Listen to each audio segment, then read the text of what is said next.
أما بعد فأعوذ بالله من الشيطان الرجيم. بسم الله الرحمن الرحيم.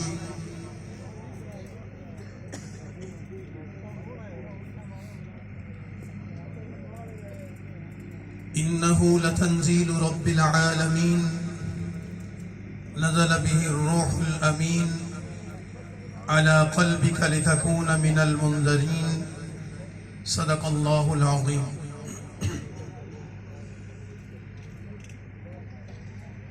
إن الله وملائكته يصلون على النبي يا أيها الذين آمنوا صلوا عليه وسلموا تسليما. اللهم صل على سيدنا ومولانا محمد عبدك ورسولك وصل على المؤمنين والمؤمنات. آپ حضرات بھی ایک مرتبہ درود پاک پڑھ لیں. اللہم صلی وسلم.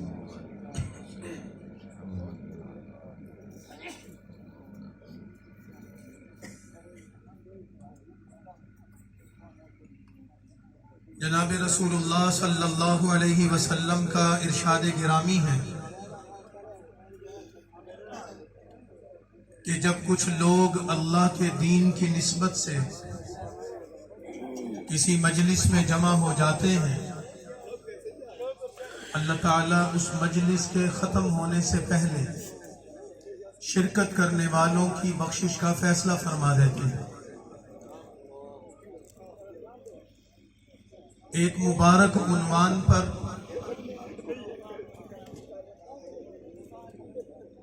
آج کی اس مجلس کا انعقاد، اس میں ہم سب کی حاضری یقیناً باعث برکت و سعادت ہے، اور اس مجلس کے انعقاد کے لیے، اس محفل کے انعقاد کے لیے ہمارے مخدوم مکرم حضرت مولانا قاری منور صاحب نے، ان کے رفقاء نے اور جمعیت علماء اسلام کے دیگر اکابرین نے جو محنت و کوشش کی اور ہم سب کو یہاں آنے کی دعوت دی،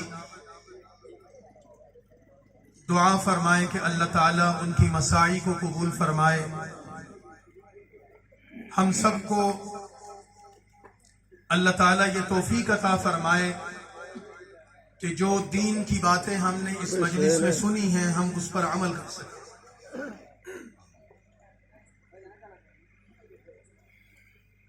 حضرات محترم،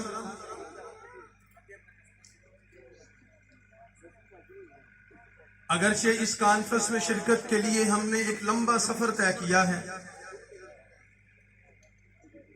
لیکن حضرت قاری صاحب سے ہمارا تعلق اور ان کی شفقت و محبت ہمارے ساتھ ایسی ہے کہ ہم انکار کی جرت نہیں کر سکتے.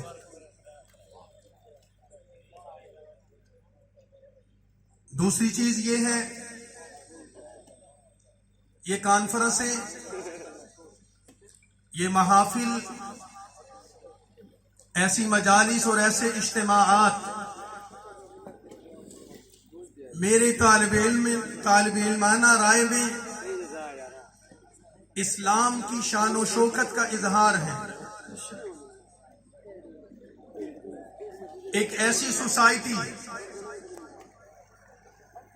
جہاں پر دینی شعائر کو خطرات لاحق ہو جائیں، دین کی علامات کو مٹانے کے لیے وسائل خرچ کیے جا رہے ہیں، ایسا ماحول جہاں بے دینی کا سیلاب بڑھتا چلا جا رہا ہو، دینداری کو قائم رکھنا اور اس پر عمل کرنا تو دور کی بات ہے، دین سے تعلق اور دین سے نسبت کا اظہار بھی آپ لوگوں کو معاشرے میں مشکوک بنا دے. ایسی سوسائٹی میں، ایسے ماحول اور معاشرے میں دینی قوت کا اظہار کرنا اسلامی تہذیب و تمدن اور اس کی ثقافت کو اجاگر کرنا، دین اسلام کی تعلیمات کو فروغ دینے کے لیے علماء کرام کی اتنی بڑی تعداد کو جمع کرنا، میرے خیال میں یہ اعلی کلمت اللہ کی اس کوشش اور اعلی کلمت اللہ کی اس جدوجہد کا حصہ ہے جو اس خطے میں ہمارے اکابر پرچم نبوی کی سائے میں کرتے چلے آ رہے ہیں اور انشاءاللہ کرتے رہیں گے۔ انشاءاللہ۔ آپ کی انشاءاللہ میں کوئی جان نہیں ہے۔ آپ حضرات نے بھی بہت لمبی مجلس اٹینڈ کی ہے، لمبی، کافی وقت سے آپ تشریف فرما ہے، مجھے احساس ہے۔ ہم نے بھی پشاور سے یہاں تک 6 گھنٹے کا سفر کیا ہے، صبح لاہور سے پشاور پہنچے تھے، تو اس وجہ سے اگر 2-4 منٹ کی گفتگو میں آپ حضرات متوجہ رہیں گے، مہمان کا اکرام کریں گے، تو انشاءاللہ میں اپنی معروضات آپ کے سامنے پیش کر سکوں گا۔ لیکن یہ بات یاد رکھیں کہ قاری صاحب کی محبت ہے کہ مجھے یہاں کھڑا کر دیا ہے۔ میں نہ خطیب ہوں، نہ شعلہ بیاں مقرر ہوں، نہ نکتہ دانی جانتا ہوں، لیکن میں ایک فکر کا نمائندہ ہوں، ایک مشن کا سپاہی ہوں، ایک جماعت کا کارکن ہوں، ایک قافلے کا راہرو ہوں، اور یہ پیغام لے کر آیا ہوں